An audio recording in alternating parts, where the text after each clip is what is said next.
Salut à tous et bienvenue dans un nouvel épisode du Front Office. On se retrouve après cette période de draft pour revenir un peu sur les différents choix qu'ont pu faire les équipes. Et pour ce faire, nous sommes trois. Aujourd'hui, je suis accompagné d'abord d'Aurélien. Salut Aurélien, Bien le bonjour messieurs. comment ça va? Est-ce que tu as aimé cette période de draft? Ouais, moi j'ai dormi donc ouais, j'ai vu le résultat par après et ma foi plutôt satisfait, ouais. Ouais, on a plutôt pas mal dormi côté front office. On a laissé la draft aux experts. Vos Non, mais il experts, faut ouais. le dire. Le, je fais un énorme big up au Trick Play Podcast qui a fait 3 jours de live. Toujours une énorme qualité quand il s'agit de parler de draft et des prospects. Donc bravo à vous, les gars. Alex, comment ça va? Ça va et vous? Très Bah bien. écoute. Toi, tu es passé voir nos camarades du Trick Play. Je suis passé pendant le 5e tour, je crois. Je connaissais, quasiment plus personne à part deux trois joueurs et ils étaient là à dire, «Oh là là, comment il a pu tomber si bas?» et tout. OK. Ou, «Oh là là, c'est un pick nul» ou, toi tu es là, c'est un peu, player A, player B et eux, ils arrivent à faire vraiment les diffs et ouais, c'est top. Top Ah non, il d'avoir y a eu. ces gars-là. Ouais, exactement, exactement. Grosse chance de les avoir dans la commune. Si vous voulez voir les impacts en fantasy, il faut aller voir les camarades de Fantasy Ballers, qui eux, pareil, directement après les tours, ont fait un boulot énorme pour dire, ok, le landing spot, il est bon, il est pas bon, ça va le faire, ça va pas le faire. Et nous, voilà, on arrive là où est notre place après la draft. On analyse, on prend de la hauteur, on est le front office. C'est ce qu'on va vous proposer aujourd'hui de manière un peu succincte, puisque tous les trois, nous allons parler d'un joueur dont nous aimons beaucoup le pic, d'un joueur dont nous aimons beaucoup moins le pic, et d'un joueur où on est curieux, on va jeter un petit œil pour voir. Mais avant ça, messieurs, je vais vous demander ce que vous avez pensé de la draft de vos équipes respectives. Aurélien, qu'as-tu pensé de la draft des Giants? Bah, je vais en parler tout à l'heure pour le pick numéro un. Donc je garde un peu de mystère. Pour la globalité, non, je suis plutôt satisfait parce que je pense que les Giants ont comblé des besoins assez criants et pas avec n'importe qui en plus. Je trouve que c'est des picks qui sont assez malins.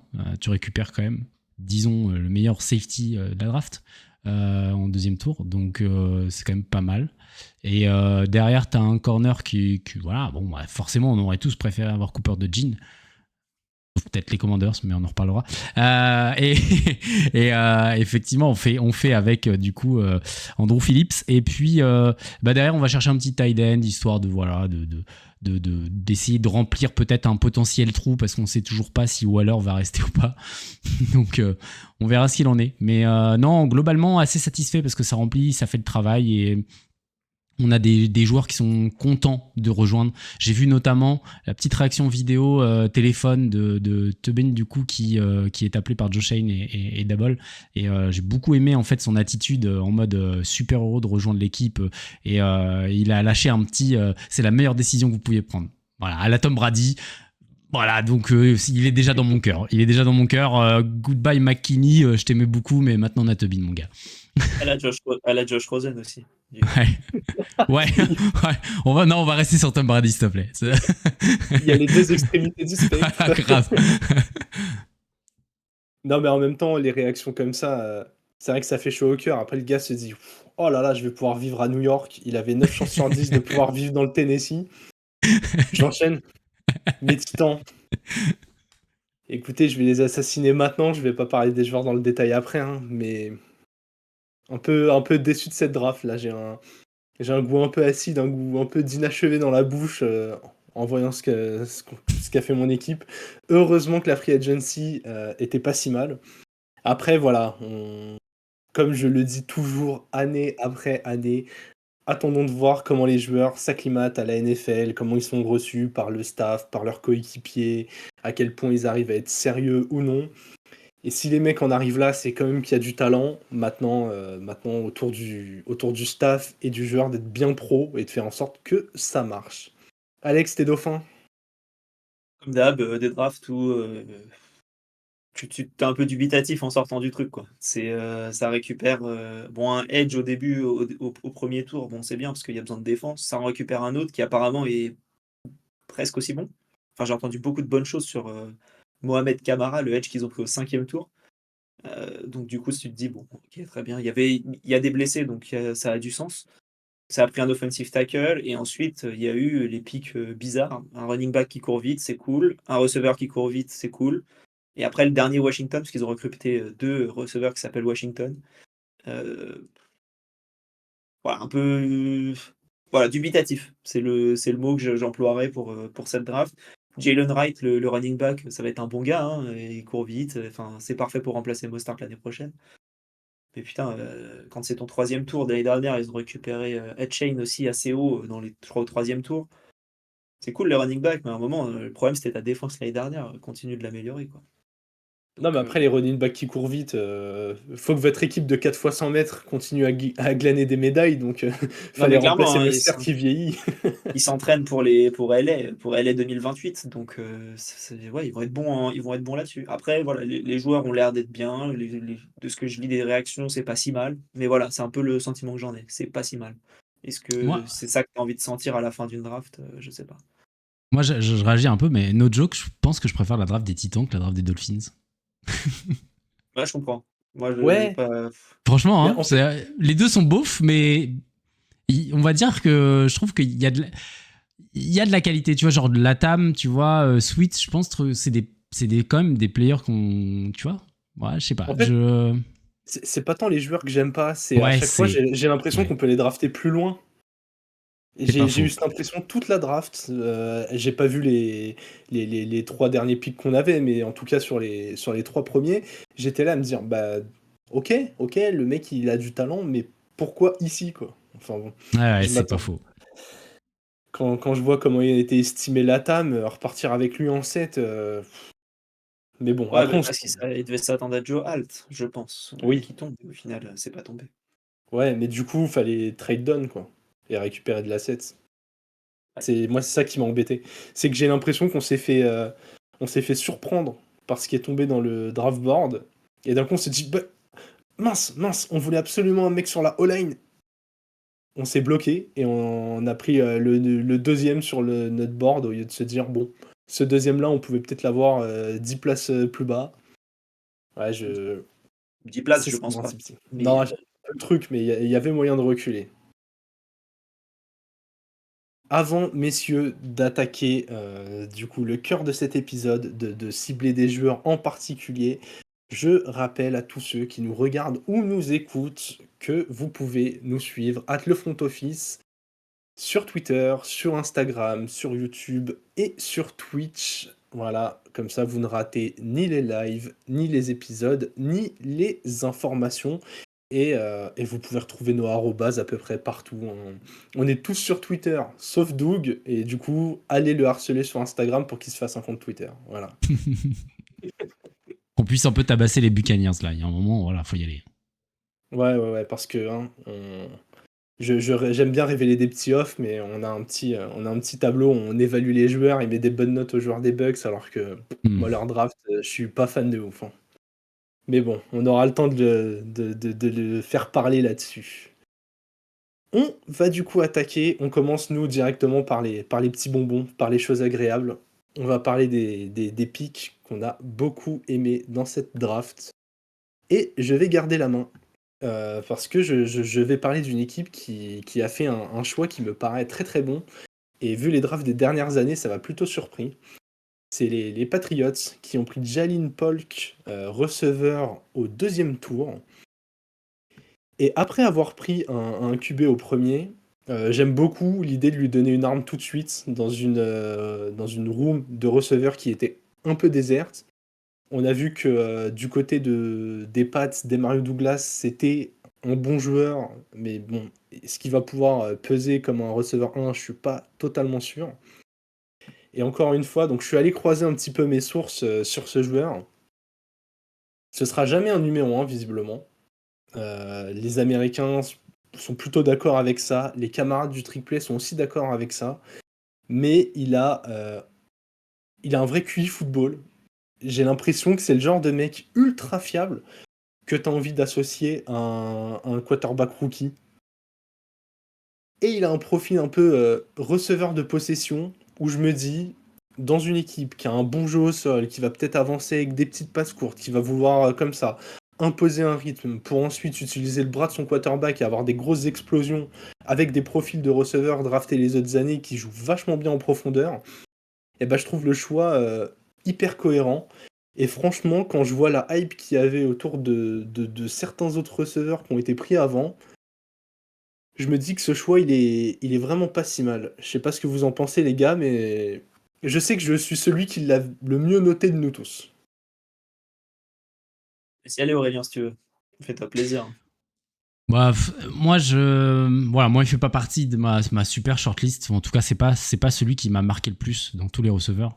Par contre, je suis assez d'accord sur le fait que il est pas assez dans les discussions, clairement. C'est-à-dire que quand tu vois, je vais un peu spoil, mais quand je vois les Jets et les Panthers, quand je vois les Chiefs et Worthy, j'estime qu'à un certain moment, en fin de compte, mettre un peu de respect sur Jalen Polk aussi, ce serait pas mal.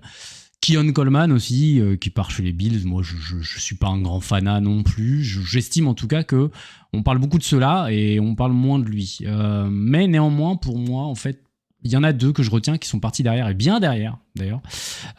Notamment, c'est Adonai Mitchell, du coup, qui est parti en 52 chez les Colts, hein, donc 37-52, ça fait quand même une belle marge. Et puis, encore plus loin, on a Malachi Corley, du coup, qui est parti aux Jets en 65. J'ai une préférence pour ces deux joueurs, personnellement. Je préfère ces deux profils. Maintenant, il y a un point intéressant que tu dis, c'est le fait d'essayer de fit avec un rookie quarterback. Et du coup, d'essayer peut-être de construire quelque chose à partir de ces deux joueurs-là, plutôt que d'essayer d'ajouter une cible qui pourrait avoir un profil différent de ce qu'on pourrait avoir un QB d'expérience. Ça, je trouve que c'est pas faux ce que tu dis. Il y a une vraie idée peut-être derrière d'aller essayer de joindre deux profils en fin de compte, plutôt que d'essayer simplement remplir des cases, quoi.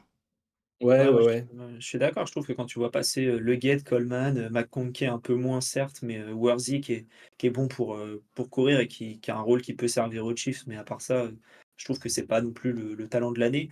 Brian Thomas, moi, j'ai un peu du mal aussi haut.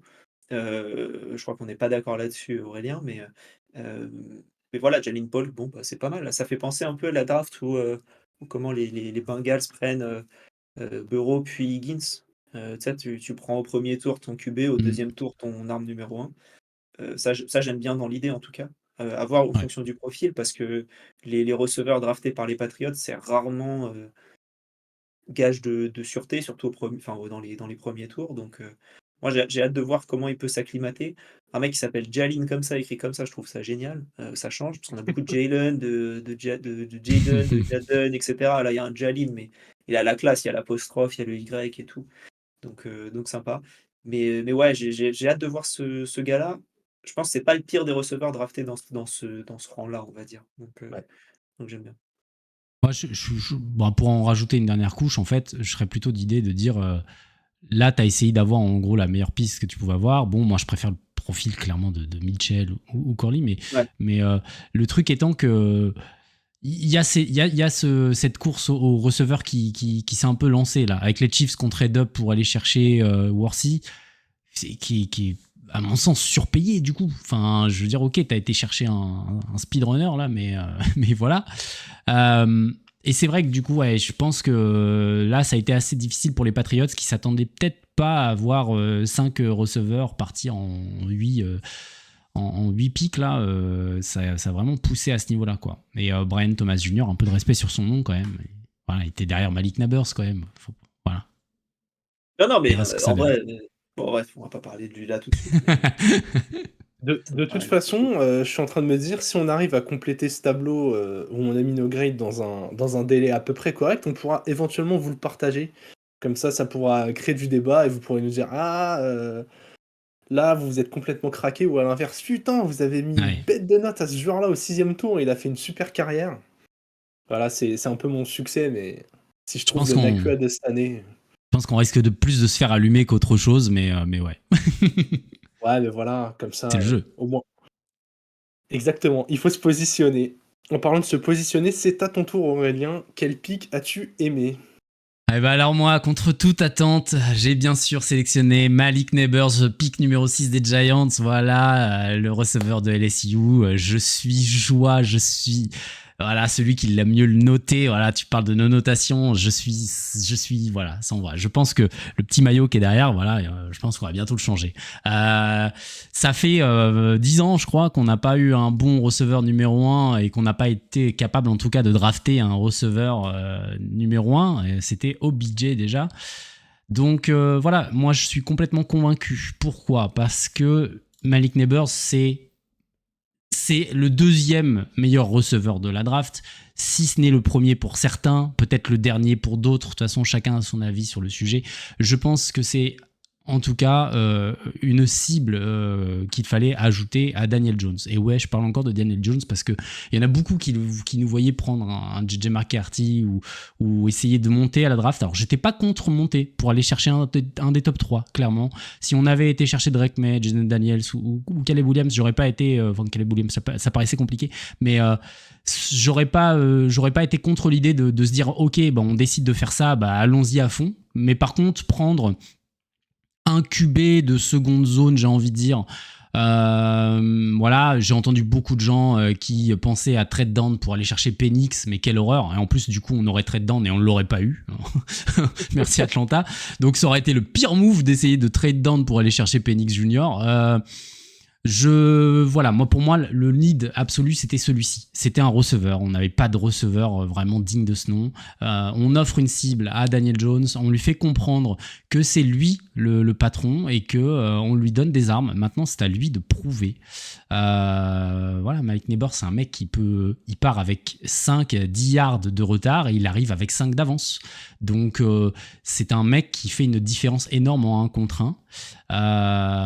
J'aurais aussi compris si on avait pris Odunze, parce que Romeo Odunze il a un physique intéressant et c'est un profil qu'on n'a pas aussi à New York depuis un moment. On a essayé d'avoir Golladay un peu je crois dans son somme, enfin ça n'a pas fait, mais c'est un gros profil, donc j'aurais aussi compris, mais quand tu peux avoir Neighbors tu fonces dessus. Donc voilà, je pense que c'est une énorme chose et un énorme geste envers Daniel Jones, et c'est le plus important pour moi du coup, parce que quand t'as mis 40 patates sur sa tête là, et ben voilà, tu peux pas le couper aujourd'hui. Donc assume le fait d'avoir Daniel Jones, donne-lui les armes pour aller au combat et pour aller montrer que c'est lui le patron et que il a de quoi faire les choses, et que les blessures ça arrive à tout le monde malheureusement, et voilà, qui prouve un petit peu ce qu'il a dans les pattes.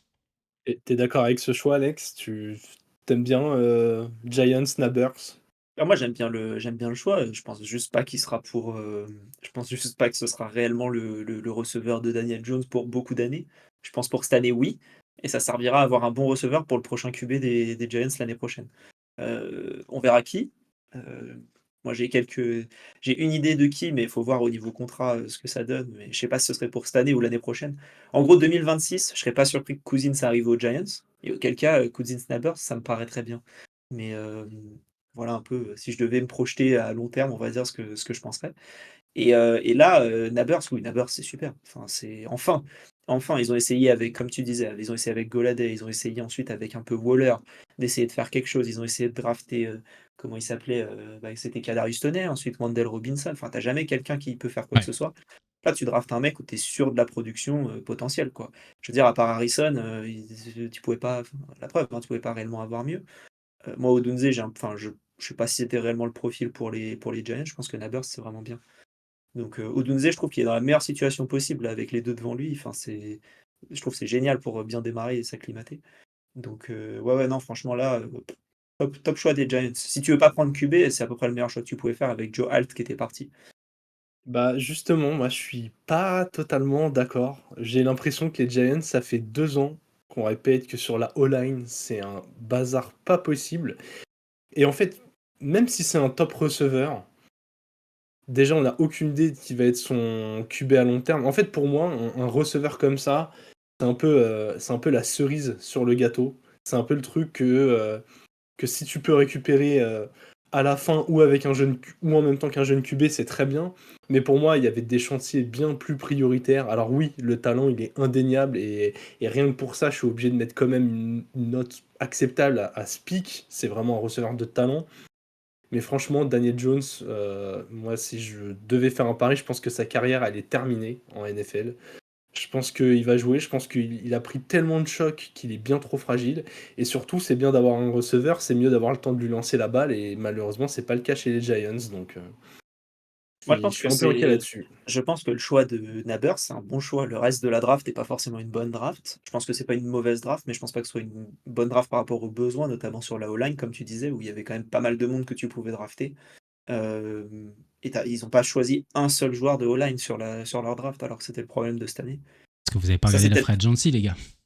Ouais, non, Ouais, mais même, c'était pas assez. Vous aviez vraiment la pire O-line, quoi. Pour moi, t'étais obligé de mettre du 109. Probablement, mais un truc qu'il faut pas oublier, c'est que ça fait quelques années maintenant que les Giants ont essayé de prendre des O-line à la draft et ça fonctionne pas. Il y a un truc qui fonctionne pas. On l'a vu avec Andrew Thomas, je veux dire, il y a pas si longtemps que ça, on en a parlé lors de notre tier list. Voilà, ça marche pas. Pour moi, ce qui s'est passé, c'est qu'on a été chercher des joueurs d'expérience, on a pris des joueurs à la FA et on a été combler, on va dire, des manques en n'ayant pas forcément des top players, je l'entends, mais en tout cas en essayant d'aller corriger les problèmes qu'on avait. Et c'est réel quand je dis ça, c'est-à-dire que le travail sur la O-line à la FA, pour moi, il a été vraiment bon. Maintenant, on verra à l'avenir, hein, si ça paye pas. Mais pour le coup, j'entends le fait qu'on aurait pu aller chercher un O-line, mais quand tu l'as déjà essayé de le faire et que ça n'a pas fonctionné et qu'il y a un trou béant au niveau des receveurs, parce qu'on a personne qui a été capable de vraiment se démarquer au point de pouvoir aller attraper n'importe quel ballon comme peut le faire Neighbors, ça fait la diff à mon sens. C'est là, et c'est pareil, tu dis, moi c'est la cerise sur le gâteau, c'est un joueur qu'on va chercher quand on a déjà une équipe pour... non, je suis pas d'accord parce qu'un mec du talent de Neighbors, ça tombe pas tous les ans, à mon sens. Et je pense que, voilà, là, à mon avis, il y a un travail qui a été fait et tout ça continue à aller dans le sens de ce travail. C'est la globalité, l'AFA plus la draft, plus la gestion des contrats, à mon sens, du côté de New York, qui en tout cas, donne du sens à tout ça. Ça se défend. J'ai hâte de voir ce que ça va donner sur le terrain. Alex, je te Aussi. rends la parole. Ton joueur dont tu as aimé le pic. Moi, c'est deux qui vont dans un truc un peu plus global. Qui va dans un truc un peu plus global, c'est les deux corners qu'ont pris les Eagles. Donc Quinion Mitchell au pic 22. Et ensuite, on a Cooper DeJean au pic 40. Ils n'ont pas trade up, si mes souvenirs sont bons. En tout cas, pour le 22, c'est sûr qu'ils n'ont pas trade up. Et pour le 40, j'ai un doute. Mais ils prennent deux des, si ce n'est les deux meilleurs corners de la draft. Alors, il y a débat, hein, évidemment. Hein. C'est en fonction de qui tu aimes. Mais ces deux-là étaient quand même très bons. Ça te fait une draft, enfin un backfield défensif qui est très très bon. Enfin, un fond de terrain en tout cas qui est très très bon. Et tu as l'impression que chaque année, les Eagles, ils arrivent à choper ces joueurs comme ça qui tombent.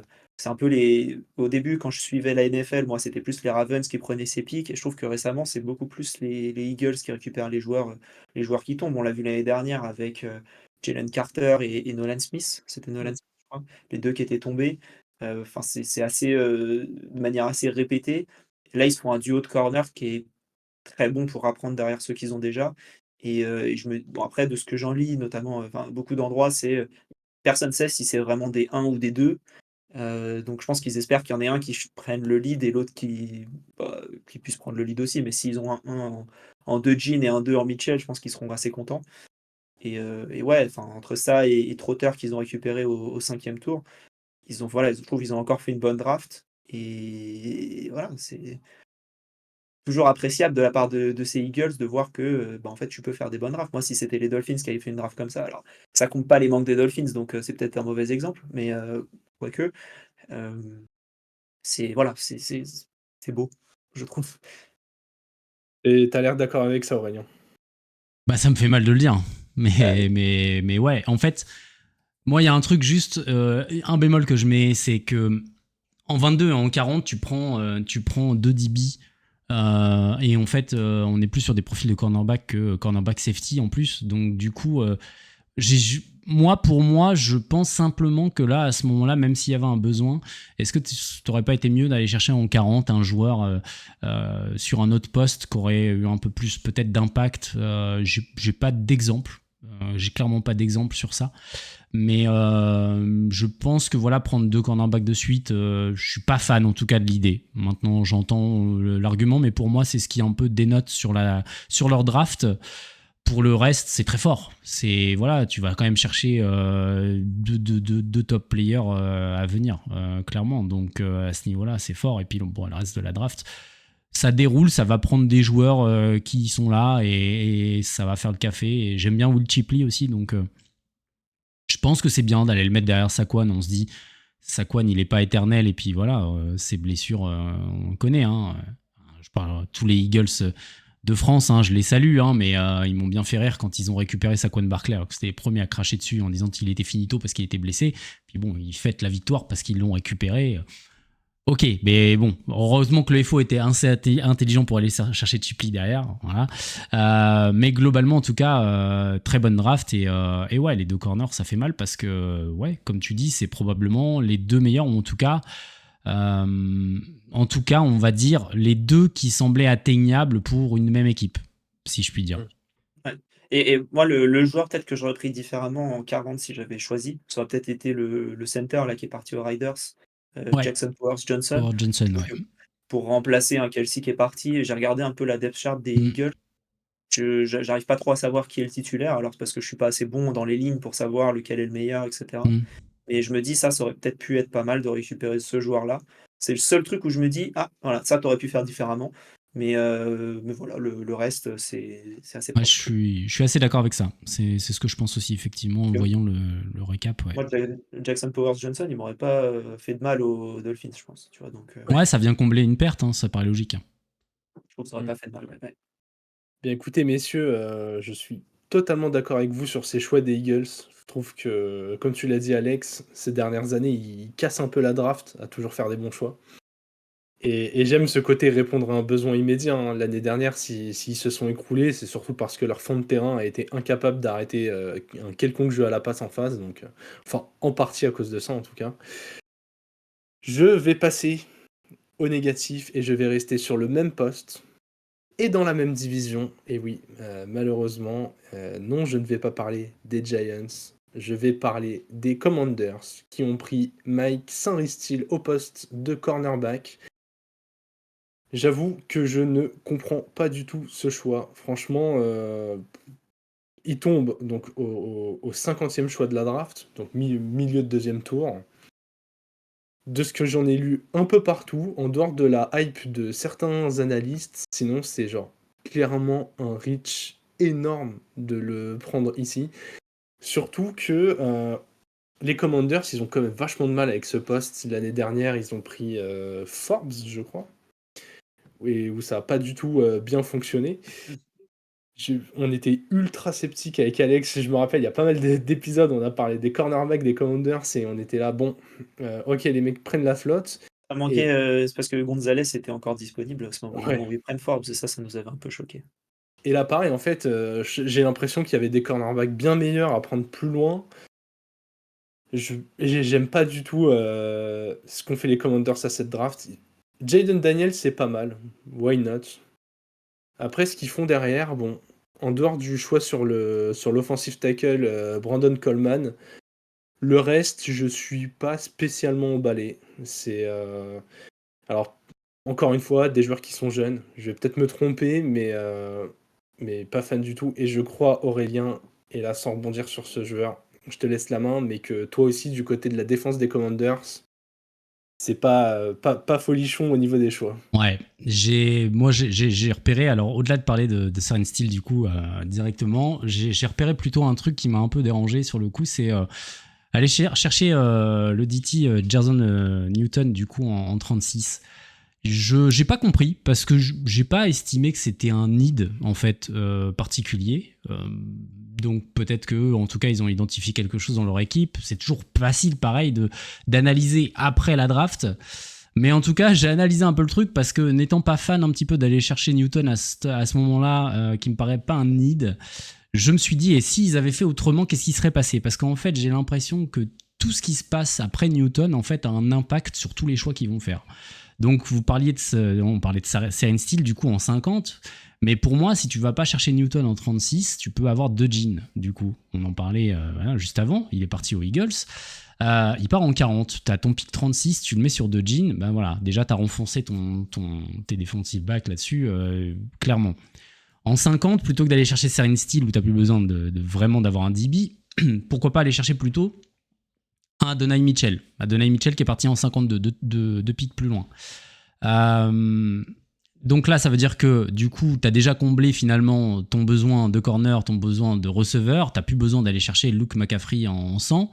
En 53, tu peux te permettre d'aller chercher un DT à la rigueur et tu peux prendre Michael Hall Jr. qui est parti en 54, donc le tour d'après. Enfin, vous voyez un peu le truc, c'est que pour moi, tout rebondit sur ça en fin de compte. Et au numéro 100, à la place de Luke McCaffrey, et bah, plutôt que d'avoir Ben Sinnott que tu as été à chercher en 53, parce qu'on sait que les tight ends cette année, c'est pas folichon, tu peux très bien te prendre Jatavion Sanders, du coup, au numéro 100, qui est parti au 100 aux Panthers. En fait, voilà, ce que je veux dire, c'est qu'à partir d'un choix, il y a eu un déroulé en fait de choses où tu as été prendre un corner qui est a priori moyen, un tight end qui est a priori moyen et un receveur qui est a priori moyen du coup, alors que tu aurais pu te retrouver avec un super corner, un super receveur, un DT qui était bien moins important, bien moins fort que Newton, je l'entends, mais qui n'était pas un need prioritaire, et puis tu te retrouves toujours avec un tight end qui peut être soit Sinot s'il n'est pas parti, soit Sanders dans le cas où en tout cas tu avais la possibilité de l'avoir. Voilà, j'ai refait un peu la draft des Commanders. C'est un peu facile, comme je disais, après coup. Mais voilà, je n'ai pas compris ce pic.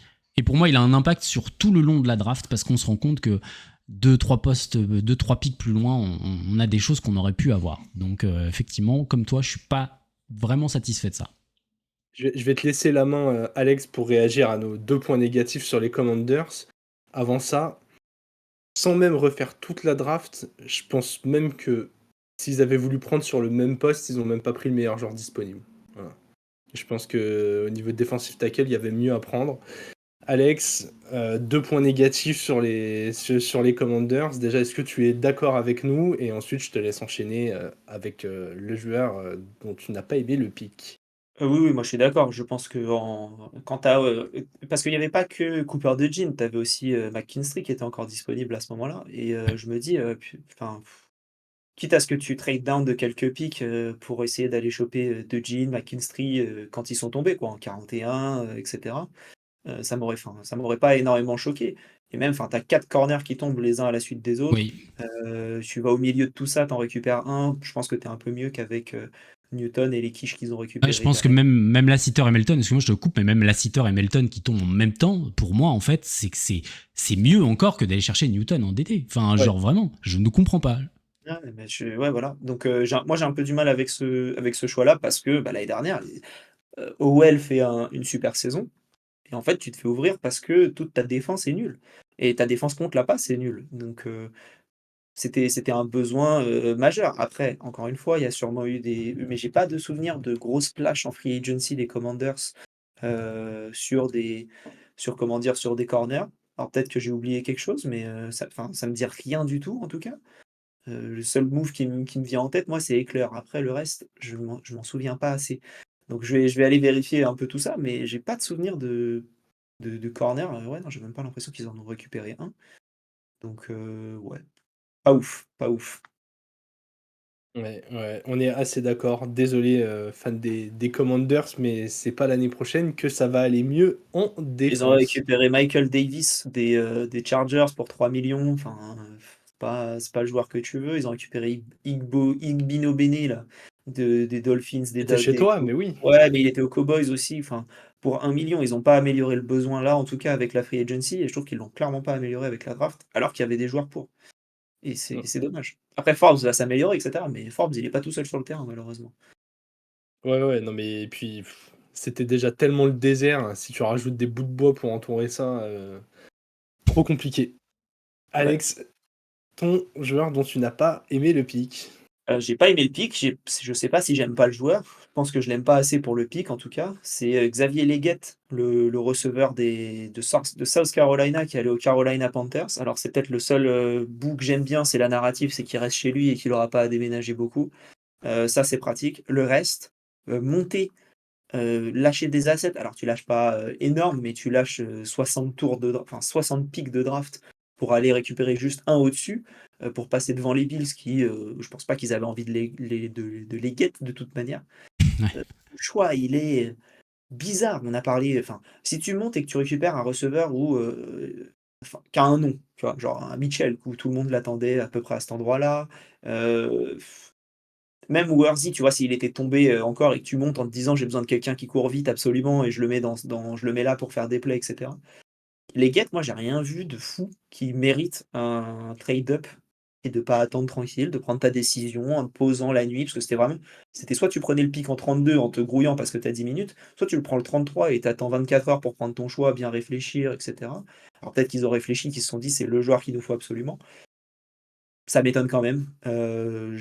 Voilà, faut que je regarde un peu plus de films. Peut-être que c'est parfait pour Bryce Young et qu'ils se sont dit: «C'est absolument le joueur qu'il nous faut», pour mettre à côté de pas de personne parce qu'ils ont pas grand monde. Heu, mais ouais, vraiment vraiment beaucoup de mal. Moi, c'est surtout le trade-up. Parce que si tu restes à ta place en 33 et que tu te dis: «Bah, en fait, non, c'est lui qu'il nous faut, on le prend».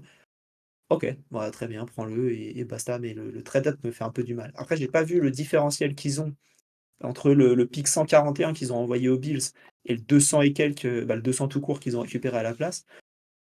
Mais voilà, je pense que tu pouvais mieux récupérer en tradant le 141 tout seul, pour, un 5e de cette année un peu plus bas et un 6e l'année prochaine, par exemple, que ce qu'ils en ont fait là. Ouais, Mais ouais, bon, non, mais dans en ce même niveau, il y avait enfin, j'hésitais entre lui et Penix, hein, en même temps, hein, parce que Penix, on n'en a pas parlé, mais bon, tout le monde en a parlé sur Twitter et sur tous les réseaux sociaux que c'est un pic absolument, très bizarre. Mais Leggett, si je dois en sortir un autre que Penix, ce serait lui, en tout cas. ouais, ouais, moi, de ce que j'en ai lu, globalement, il y a eu un copier-coller de Jonathan Mingo et ça donne, Xavier Leggett.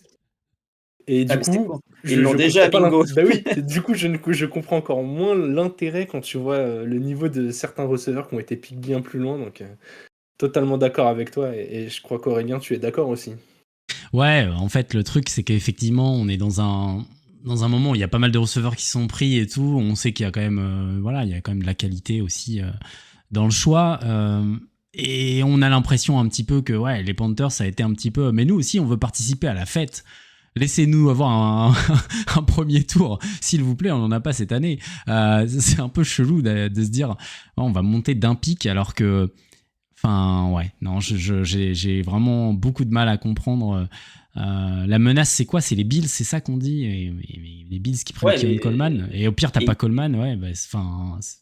Ouais, ou ouais, alors t'as pas t'as pas Leggett, tu prends Coleman ou McConkey qui est derrière. Enfin, il y a tellement, je sais pas.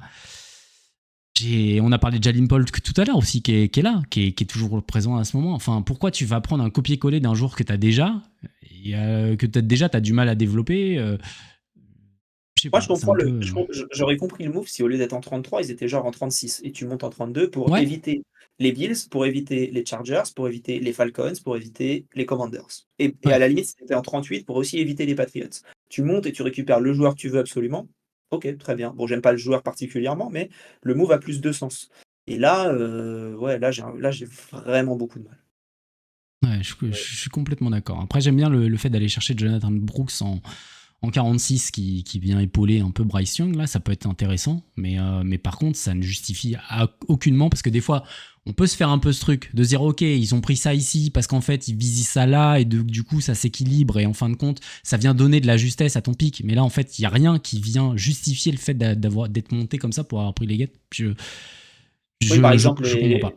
les Chargers où on s'attendait à Nabers et tu te dis: «Pourquoi tu prends, Alt?» et après tu vois, ils prennent McConkey direct au deuxième tu te dis: «Ah OK, Exactement. d'accord, le différentiel, je peux Ça a du comprendre, sens. j'ai besoin d'un Ça a du sens, tackle, ouais. et un receveur, je peux en avoir un peu mieux». Je Mhm. vois ce que tu veux dire. Moi, je vous le dis, j'aime pas la draft des Panthers, voilà. C'est,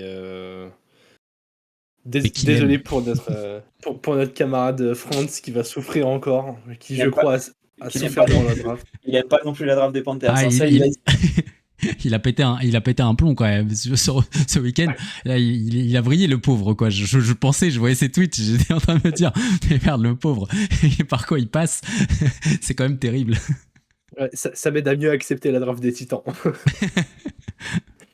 Allez Alex, je te laisse la main avec le joueur qui t'intrigue, le choix qui va peut-être être la bonne surprise de cette draft. Eh ben, j'ai parlé de McConkey il y a 2 secondes, côté Chargers en receveur. Moi, c'est pas ce joueur-là qui m'intéresse le plus, c'est Brandon Rice, donc le fils de Jerry Rice, mais vraiment pas parce que c'est le fils de Jerry Rice, juste parce que c'est Brandon Rice et que quand je regardais donc c'est le receveur qui vient d'USC, si mes souvenirs sont bons, ou alors il a peut-être été transféré depuis, mais en tout cas, il a joué avec Caleb Williams et quand tu regardes un peu les highlights de Caleb Williams, je me disais: «Tiens, c'est qui ce receveur qui a l'air tout le temps démarqué et qui est vachement bon?» Enfin, quand tu as envie de balancer une bombe, bah, c'est le joueur à qui tu as envie de lancer la balle. Ah bah, c'est Rice, OK. L'action d'après, ah, c'est Rice encore. Ah, l'action d'après, c'est Rice encore. Alors je sais que, c'est comme les skills and tricks d'Atem Ben Arfa ou d'Adel Taarabt sur YouTube et il y a pas que ça, tu vois? Mais bon, il y a un moment où tu as quand même un facteur commun sur toutes les bombes de notre ami Caleb Williams et je me dis: «Putain, Brandon Rice, ça pourrait être pas mal». Tu vois, les Bills qui ont besoin d'un receveur, profond, je me disais: «Ça pourrait être pas dégueu». Bon, en plus, il a pas l'air d'avoir un capital de draft énorme et il a l'air assez bon et au final, il se retrouve dans une équipe qui a, à part Ladd McConkey du coup, et Quentin Dropston, qui a pas un vrai receveur 1, je trouve et je me dis qu'il peut se faire sa place dans cette équipe-là.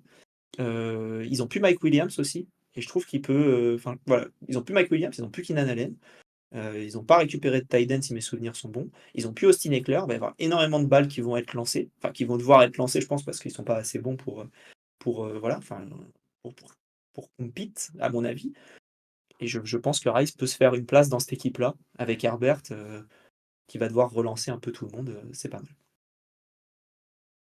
Voilà. Écoute, moi je suis partisan du patrimoine génétique dans le sport. Bah, Marvin Harrison en 1er, ouais, c'est pas enfin tu le vois, hein, le mec, Non, mais en vrai, je pense que ça joue vraiment dans les instincts, dans la façon de voir le jeu. Et donc, quand tu as, même si les mecs sont moins talentueux et que tu vois, ils sortent un peu plus loin, je me dis que tu as un potentiel très très bon coup, un potentiel d'explosion ultra intéressant. Moi, je trouve ça intriguant. Donc, je me dis, je suis assez d'accord avec ce petit côté, ça peut devenir pas mal. ouais, j'espère aussi moi. Enfin, j'espère aussi, je m'en fous, je suis pas fan des Chargers, mais ouais, Ouais, mais surtout que souvent les Chargers et les Dolphins, ils sont un peu à la bagarre pour la 7ème place pour les playoffs. Donc, ouais, Moi, ouais, ouais. j'aime bien les Chargers. C'est une équipe que voilà, j'ai du mal à rester. Enfin, je suis supporter des Giants avant tout, hein, bien entendu. Mais il y a des petites équipes comme ça qui me font de l'œil que j'ai eu l'occasion de suivre à un moment ou un autre. Il y a Houston parce que j'ai pu aller voir un match au Energy Stadium, j'en ai déjà parlé. Il y a aussi les Chargers, pourquoi? Parce que tout simplement, j'ai Justin Herbert en dynastie, en fait. Et à partir du moment où je l'ai récupéré, je me suis pris un peu d'affection pour lui et j'ai regardé un peu plus du coup en détail les matchs et j'ai trouvé ça un peu plus intéressant et je me suis intéressé à l'équipe. Euh, et en fait, j'aime bien aussi le pic de Rice. Il n'y avait pas beaucoup de reports sur lui. Au-delà de ça, j'en ai pas beaucoup entendu parler. Et j'aime bien en fait parce qu'effectivement, comme tu l'as dit, Alex, il y a de la place qui a été faite sur le poste des receveurs. Voilà, on n'a plus Allen, on n'a plus Williams. On se retrouve avec Justin Herbert et qui se tape Jim Harbaugh et qui se dit je vais plus lancer un seul ballon. ouais. Donc on sait que ça va courir, mais on sait aussi qu'en NFL tu ne peux pas faire que 100% de course. Donc il va y avoir des ballons qui vont être lancés et c'est bien d'avoir des petites voilà des gars qui vont être capables des petites piles électriques qui vont être capables d'aller mettre un peu le feu derrière sur des passes qu'on s'attendait pas à avoir parce qu'on pensait qu'ils allaient courir pour la 25e fois. Donc je pense que McConkey et Rice sont effectivement deux profils qui vont venir s'adapter dans cette offense et qui peuvent, à mon avis, retourner peut-être des actions où on pensait, je le répète, mais que les Chargers allaient encore courir alors que non. Et j'aime bien, ouais, j'aime bien aussi. Et je pense enfin et je serais pas surpris que ça donne rien du tout aussi, hein. Enfin, c'est pour ça que je le mets dans ce niveau-là et pas dans le Ouais. plus. C'est que s'il fait rien, je serais pas surpris non plus. Enfin, Après, il y a faut le un lancer, truc mais intéressant. il reste en Californie. Moi, je trouve ça aussi cool, tu vois. Genre, Ouais. on sait ce qu'il vaut en Californie, tu vois. Donc, ok. T'as pas de surprise. Tu disais, au Bill, ça aurait été intéressant, mais va jouer à Buffalo. Tu vois, c'est pas du tout le même climat, c'est pas du tout le même. Il y a plein de choses à réapprendre. Là, c'est comme s'il était à la maison. Donc, c'est d'autant plus intéressant pour moi d'avoir été le choisir, en fait. Quand je parlais des Bills, c'était par rapport à, du coup, au fait qu'il y ait plus trop de menaces profondes avec Davis Ouais, bien sûr. et Hicks qui sont plus là. J'entends, Allen qui a un j'entends. bras de dingue, mais oui, je comprends le côté, oui, il faut s'adapter à ça. Même Keon Coleman, hein, il vient de Florida State, va falloir qu'il s'habitue à Buffalo, hein. Parce que autant les mecs qui viennent un peu du nord, de Michigan et tout, s'ils vont aux Bills, ça va, mais putain, quand tu viens d'ailleurs, La sécheresse de l'hiver, ça va lui faire mal à lui. ouais, Non, mais en tout cas, c'est bien que les Chargers s'aient tenté des receveurs parce que, comme tu l'as dit, Aurélien, de temps en temps, il faut passer la balle, on peut pas faire que courir. Et je rappelle quand même que les Chargers vont tenter quelque chose que même les Ravens n'ont pas réussi.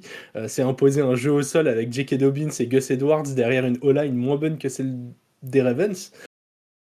Je pense que Justin Herbert, quand il va voir les mecs qui portent le ballon, il va se dire bon bah finalement c'est pas si mal si je lance le ballon 50 fois par match quoi. ouais, il faut voir le line des Chargers, hein. Je pense que là, tu as un bon duo Ouais. avec Holt et Slater. Bon, après, il faut être 5, hein, mais quand on a déjà 2 qui sont comme ça, Ils vont, je ils vont, cou- ils vont les mettre côte à côte et toujours courir du même côté. ouais, c'est ça. Essayer de faire en sorte d'avoir une brèche juste entre ces deux-là. Ils vont faire un cercle d'amitié autour de Justin Herbert pour qu'il lance la balle, là. «Non, non, vous ne la touchez pas». Allez Aurélien, donne-nous le pic qui t'intrigue sur cette draft. Alors, le pic qui m'intrigue, en fait, c'est un double pic. Moi, je triche un peu, je respecte pas trop les règles. J'ai envie de parler juste des Broncos. Pourquoi Parce que les Broncos, ils ont été chercher Bonix. Et je suis très curieux. Pour moi, Bonix, c'est le genre de gars, du coup, qui a un profil, en fait, bah voilà, on l'attendait pas, en fait, au premier tour. Clairement, c'était plutôt un profil qu'on disait pour le deuxième. J'ai même lu, hein, au début des reports, il y a quelques mois de ça, on parlait plutôt même d'un troisième tour. Donc, il a été pris très haut. Je pense que les Broncos n'ont pas voulu prendre de risques avec un trade down. Ils se sont dit non, non, mais on a besoin, on va le chercher. Surtout que Penix est parti en 8. Voilà. Donc, du coup, entre ça et JJ McCarthy qui est bien parti aux Vikings, on se retrouve avec un Bonix qui reste un petit peu le seul lanceur à peu près correct sur le marché.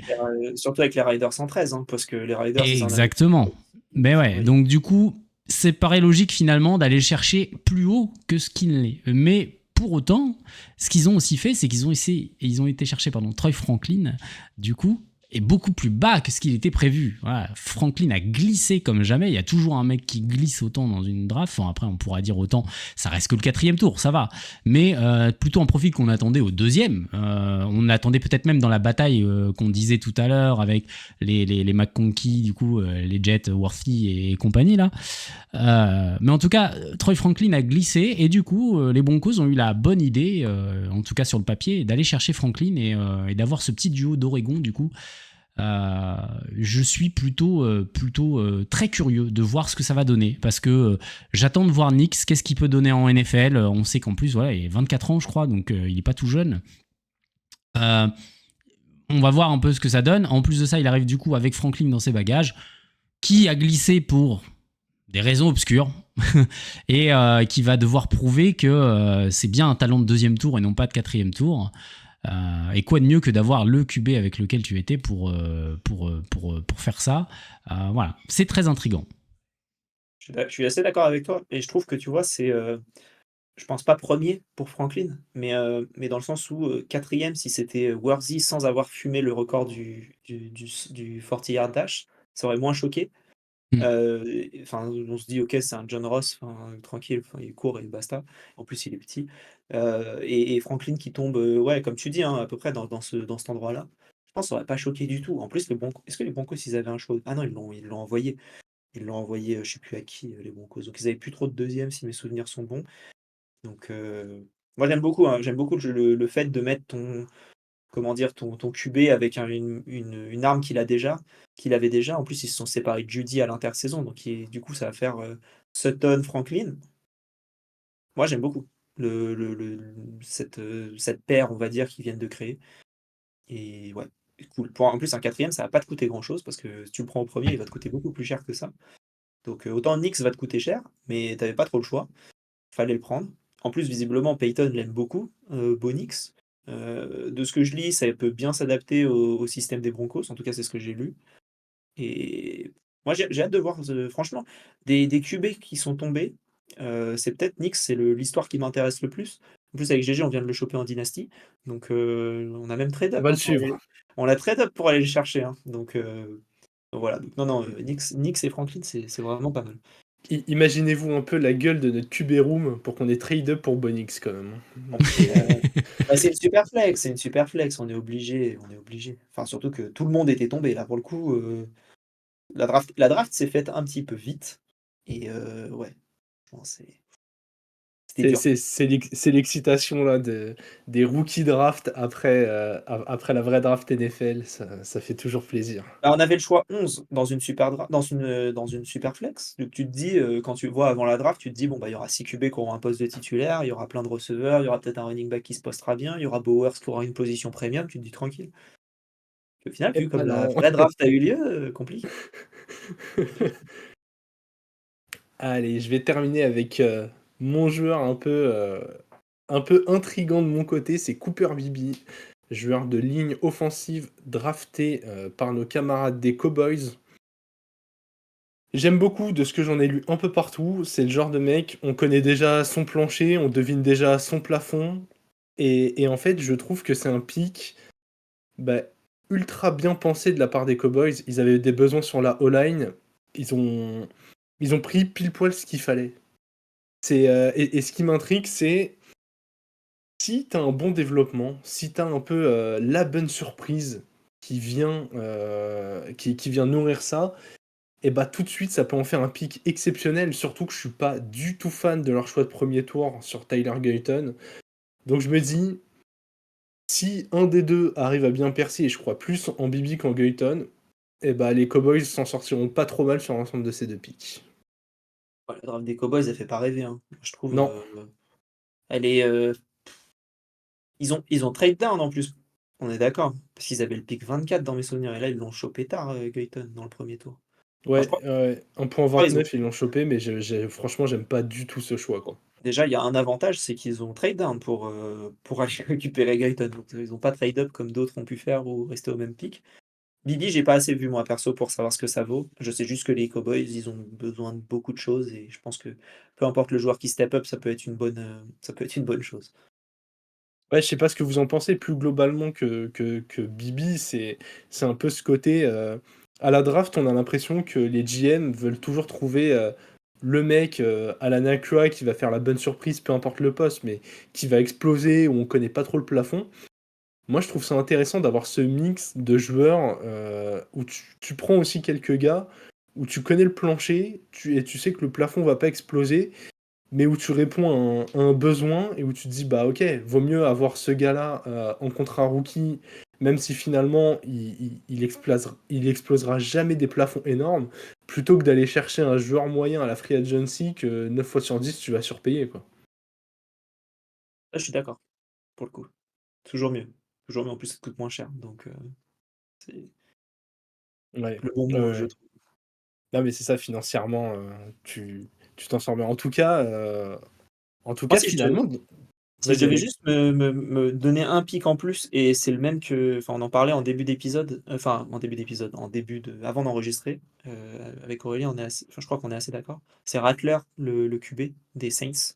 Je trouve que c'est un top move. Ils l'ont été récupérés très tard. Et je ne serais pas surpris qu'ils prennent le rôle assez vite. Spencer Rattler pris au 150e pick, 5e tour. Je trouve de toute manière que les Saints, leurs picks sont très bons. Enfin, pour moi, ils font une très bonne draft pour le coup.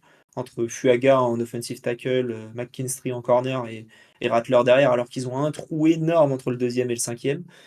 Ils arrivent, je trouve, à faire une plutôt bonne draft. J'ai pas vu après Means et Ford ce que ça vaut les deux derniers là. Enfin, les deux derniers. J'ai noté que jusqu'au cinquième, parce qu'après 6 et 7, je savais que je connaissais personne. Donc, euh, donc voilà, mais Rattler, je pense qu'il y a moyen de choper quelque chose. Apparemment, c'est plus des questions off the field sur Rattler que talent pur. mais de ce que j'en ai lu, Rattler sur le terrain, c'est presque, enfin, c'est pas nécessairement un premier tour, mais c'est parce que Bonix n'est pas nécessairement un premier tour, et McCarthy n'est pas nécessairement un premier tour non plus. Donc c'est dans ce genre, j'ai lu que c'était à peu près dans ce niveau-là.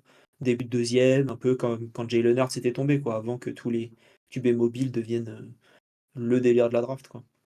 Donc ouais, Rattler, j'aime beaucoup. Je sais pas, Aurélien, toi, ce que Ouais, t'en penses. j'ai bien aimé aussi Rattler. Moi, je vous avoue que on avait une conversation avec des fans des Giants là, dans une League Sleeper qu'on a, et on se demandait si du côté des Giants, on n'allait pas tenter Rattler à un moment ou à un autre. On n'en aura pas l'occasion, mais c'est vrai que c'est un profil qui est intéressant. C'est un gars qui a marqué en plus, on a presque tous vu le documentaire Netflix. Voilà, c'est un mec, on a senti le talent tout de suite. Il n'y a aucun doute sur le fait qu'il a du talent au football et c'est ok. Maintenant, c'est vrai qu'il avait un comportement un peu moyen et tout. Il a l'air d'avoir gagné en maturité à South Carolina. J'aime bien du coup. J'ai envie de voir en fait ce qu'un mec comme ça peut donner. On a déjà eu par le passé des gars un peu voilà, qui sont un peu polarisants comme ça. Voilà, on peut penser à Manziel qui est arrivé avec un petit peu cette j'en parle souvent de lui, mais il m'a traumatisé, je crois, ce mec. Mais avec un petit peu ce côté un petit peu on aime, on déteste et voilà, et il fait du spectacle. Et bah Rattler, je me demande si ça peut pas être ce genre de gars en espérant qu'ils soient un petit peu calmés pour que les Saints puissent en faire quelque chose, parce qu'effectivement il y a un poste probable à aller chercher. Donc je pense qu'il tombe très bien en fait à cet endroit-là. C'est vraiment pas cher payé pour les Saints, franchement 150e pick, c'est vraiment bon qu'il tombe à ce moment-là, et ouais, j'ai hâte de voir ce que ça va donner. Et puis, j'ai juste pour un mot pour les Cowboys qu'on parlait avant, juste moi j'ai pas trop d'avis sur la draft des Cowboys, je le trouve pas ouf, elle me vend pas de rêve. Guyton, j'ai pas j'ai pas d'avis sincère. Je pense que c'est un mec qui va marcher ou qui marchera pas, ce sera tout l'un ou tout l'autre. Il y aura pas ça sera un mec moyen, ça sera soit il sera nul, soit il sera bon. Par contre, je comprends pas trop d'aller chercher un deuxième OL. Même si, ouais, tu peux avoir une nécessité de se dire on va aller combler, mais bon, je suis pas convaincu. Je suis pas convaincu du move, je suis pas convaincu des Cowboys non plus à ce sens. Et je préfère notamment la draft des Saints avec Fuaga aussi en premier Ouais. tour, on n'a pas parlé, mais je trouve que c'est bien plus intéressant, quoi. Kinstry, putain, j'allais l'oublier. Peu de choix, mais de la qualité. Et je pense que tu vois, d'un côté et de l'autre, c'est vraiment deux écoles, quoi. Avec Rattler, avec Bonix, on a cité quand même quelques QB, et on sait que c'est un poste qui quand même excite plutôt beaucoup les gens. Donc je vais vous poser une dernière question pour conclure cet épisode.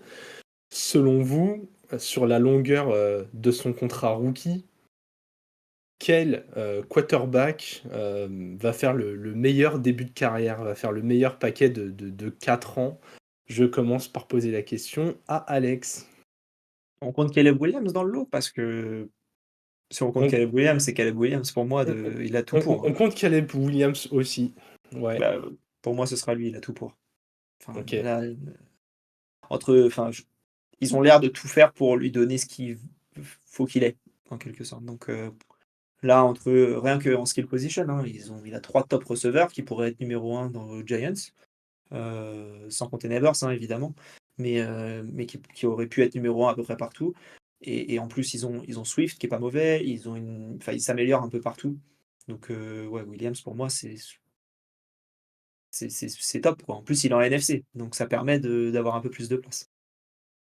De ton côté, Aurélien, es-tu d'accord avec cette déclaration d'Alex? Ouais, je peux pas être en désaccord avec ça. Maintenant, pour être un peu plus original, moi, je vais dire Drake May, parce que j'aime bien le profil.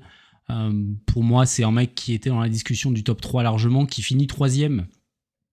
On peut en être surpris. Après, est-ce que le trophée de Daniels lui donne pas la seconde place overall, peut-être, chez les Commanders? Je sais pas. Moi, je préfère Drake May, et j'ai l'impression que ce mec va réussir quelque chose, et je pense qu'il est bien tombé aux Patriots. Ça peut être un QB qui fera une belle carrière du côté de New England, je pense. Ok, eh bien je te rejoins. Je vais dire Drake May aussi. Je suis, Je me range du camp des Français. On a vu globalement deux camps. En France, Caleb Williams, il est pas hyper bien vu. À l'étranger, il est vu comme un génie. Je sais pas où se place le curseur. Je fais partie de ceux qui y croient pas trop et qui pensent toujours que les Bears ont fait un mauvais choix de se débarrasser de Fields pour aller chercher Williams. Je pense que si tu voulais tourner la page Fields, fallait plutôt le faire l'année d'avant et plutôt qu'ici. Et du coup, drafter soit Bryson, soit CJ Stroud en fonction de ce qu'ils avaient sur leur board. Mais j'ai l'impression que les Bears ont fonctionné un peu à l'envers là-dessus et je pense qu'ils vont le payer. Et j'aime beaucoup aussi le profil de Drake May. Je pense qu'on va être ébloui. Je le vois vraiment capable de s'installer en tant que QB des Pats à long terme. Et je pense qu'il va régaler. En même temps, je suis obligé de défendre un peu ce choix-là, étant donné que j'ai mis un de leurs receveurs en choix top. Non mais voilà, je vois bien les Pats capables de remonter. C'est le genre de franchise. J'ai envie de croire que ça va être comme les Spurs et qu'ils vont être capables, pas de détendre la dynastie, mais en tout cas de ne pas rester dans les fonds du classement trop longtemps. En tout cas, on a vécu encore une fois une belle draft. C'est souvent un moment très très attendu par tous les fans de NFL et à raison. Puisque là, messieurs, on a passé, voilà, on a fait l'enchaînement Super Bowl en février, Free Agency en mars, draft fin avril. Globalement, l'excitation autour de la NFL, ça va attendre le mois d'août, hein, maintenant. Il y Ouais, a plus trop. on va pouvoir réfléchir, enfin, on va pouvoir faire un peu un récap de tout ce qui est free agency, de tout ce qui est draft un peu plus poussé par équipe, parce qu'on a surtout fait des bilans, nous, en tout cas, côté programmation, on va dire. Donc, on va pouvoir se pencher un peu plus sur la free agency. C'est compliqué, je trouve, de se pencher sur la free agency sans avoir la draft, et c'est compliqué de se pencher sur la draft sans avoir en plus bien réfléchi à ce qu'ils avaient pris en free agency. Donc, pouvoir faire un point sur l'off-season des équipes en fonction des besoins, ce sera cool. Moi, j'aime bien cette partie-là, Ouais, d'analyser plus que de faire du ah, mais attends, ils ont fait ça, mais ils auraient pu faire ça aussi, ils pourraient faire ça plus tôt, machin et tout. Donc, tu vois, quand tu vois que Samuel, il part aux Seahawks pour quasi rien, à un moment, tu te dis: «OK, les Commanders, ah ouais, bah, OK, ils vont prendre un QB en 2». En fait, ils auraient pu très bien prendre autre chose en même temps, enfin, ils auraient pu trade down et cetera. Donc, là, tu as la big picture, donc c'est intéressant et on va pouvoir se poser un peu plus et réfléchir. ouais, ouais, totalement d'accord avec toi. En tant que front office, forcément, on aime bien avoir la vision globale, hein, prendre un peu de recul sur tout ce qui s'est passé, et puis on va pouvoir faire ça tranquillement, hein. On n'a pas 40 heures de sommeil à rattraper, étant donné que chez nous, la draft, c'est en décalé, c'est pas en direct. Bon, en Bon. tout cas, n'hésitez pas à nous dire ce que vous avez pensé de cet épisode. Nous, ouais, je pense que partager, je sais pas si on partagera les 7 tours, si on aura le temps de tout compléter, mais partager au moins nos notes sur le premier tour avec la commu, ça peut être sympa. Comme ça, vous pourrez nous taper sur les doigts si on a jugé un peu durement un joueur ou justement si on a bien valorisé un mec que personne attendait. Non, mais Nous. on va voir dans le prochain Hard Drop Café, je pense. On pourrait faire une tier list de draft, hein. Enfin, des différentes Oh, équipes, hein. Avec les notes qu'on va mettre là, on va avoir une bonne idée, je pense. Donc, ouais, c'est vrai, c'est pour ceux vrai. qui sont en format podcast et qui savent pas, Aurélien, si tu as envie d'en parler, tu peux, mais on a fait Aurélien, Doug et Anto ont fait un live assez récent. Si tu veux en parler un peu plus, Aurélien, vas-y. Ouais, bah on a fait un petit live histoire de classer les top 5 les top 5 drafts des 5 dernières années. Donc effectivement, on a parlé de joueurs fantastiques et puis on a parlé de musiciens. Voilà, on a parlé de musiciens, j'ai envie de dire. Comprendra qui pourra.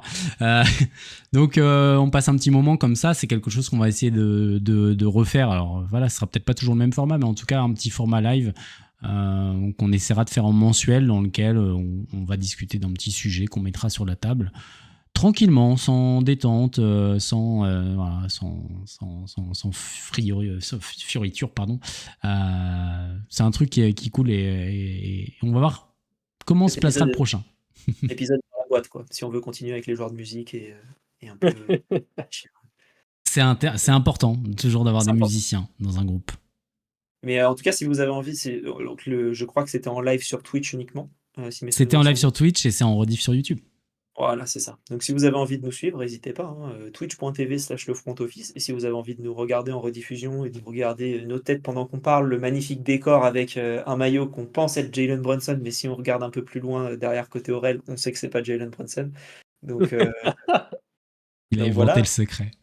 Donc si jamais vous avez envie de venir voir un peu tout ça, youtube.com/le front office. Je crois que c'est ça le lien si vous avez envie de nous rejoindre et voilà, regardez les beaux graphiques qu'on a changés, quoi. Ouais, ouais, ouais, c'est ça. On est aussi en phase de transition, hein. On est, pareil, dans un souci de transparence. Vous savez que j'aime beaucoup faire ça. On est en début de saison 4, on a changé tous nos assets graphiques, comme vous le voyez, le logo a changé, la présentation, des overlays ont changé. D'ailleurs, merci à Aurélien qui a fait un énorme travail là-dessus. Vraiment, on est en train de changer, pas mal de choses, donc ne vous inquiétez pas, les épisodes vont revenir de façon, plus régulière une fois qu'on aura bien tout installé. Mais voilà, on a vu des changements de matériel, des changements de logiciel, le temps que tout se mette en place et on va réussir à être, aussi productif que le GM des Eagles. Voilà. Messieurs, merci beaucoup pour cet épisode. Je vous annonce pas encore de programme puisque, bah, c'est pas encore décidé. Donc comme l'a dit Alex, suivez-nous partout, le front office. On essaiera de ne pas vous faire attendre 2-3 semaines avant de se retrouver. En attendant, on vous souhaite une très bonne fin de journée et vive le football.